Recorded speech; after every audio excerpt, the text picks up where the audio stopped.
presentation, but at least, pwede ako magaling.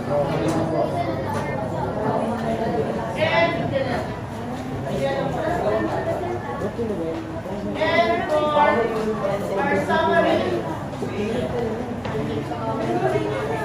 okay, for assessment, nagsagutan ang mga natin dyan at the end of your notebook. In your notebook, answer the following. Hindi sa lang, hindi pa nag-process.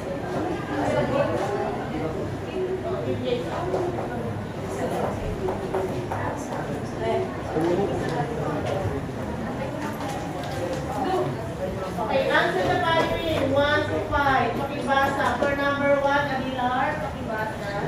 The tendency of an atom to attract the network with self-ensuring is the electronegative.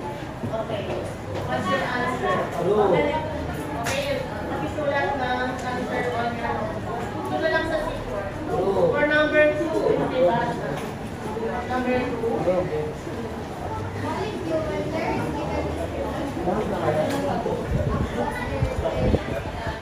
Okay, for number 3, basa.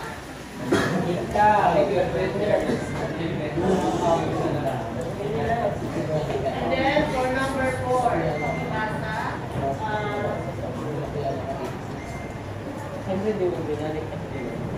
Saludario.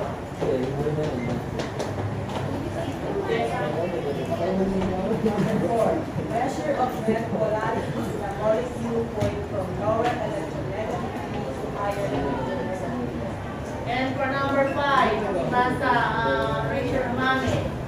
Rachel Mame.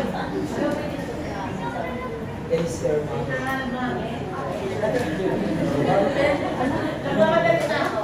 Okay, for number 5, pakibasa. Tendency of a molecule to be Unsymmetrical. Okay, nasagutan niyo ba lahat? So, sabi ng sagot, so tomorrow, i-text natin yung mga sagot niyo. Pakisulat ng sagot at the end, sa notebook. So, ganito, pinulang tayo sa oras. Alam niyo, marami pang hindi nakapag-present. So, itutuloy natin tomorrow, yung mga hindi pa nakapag-present, kung ano ang pasok bukas. And then, i-check natin ito. Alin, balikan ito nasagutan ba hindi? Okay, balik natin. For your formative assessment, sagutan. Number 1, the tendency of an atom to attract electrons to itself. Pakisagutan. Number 2, molecules when there is even distribution of charges across their geometry. Number 3, molecules when there is an even distribution of charges. Parang extend na kasi tayo. And for number 4, measure of net polarity in molecules. Points from lower electronegativity to higher electronegativity. And for number 5, the tendency of a molecule to be unsymmetrical. Okay na, nasagutan na ba? Opo. Next case, notebook. Next case agad. Kasi hindi naman yung quiz eh. Okay lang, so hindi ma-perfect. For number 1, what's your answer? Electronegativity. The answer is electronegativity. For number 2, what's your answer?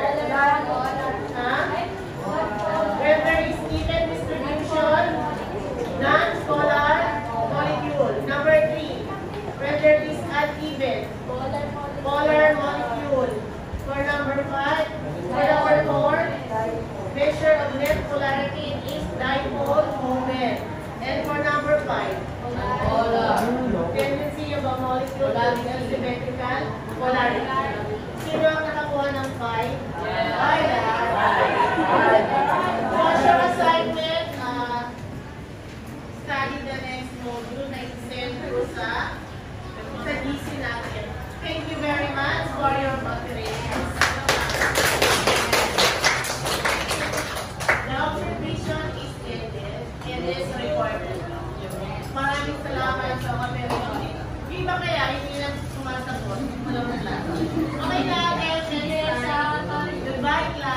Good.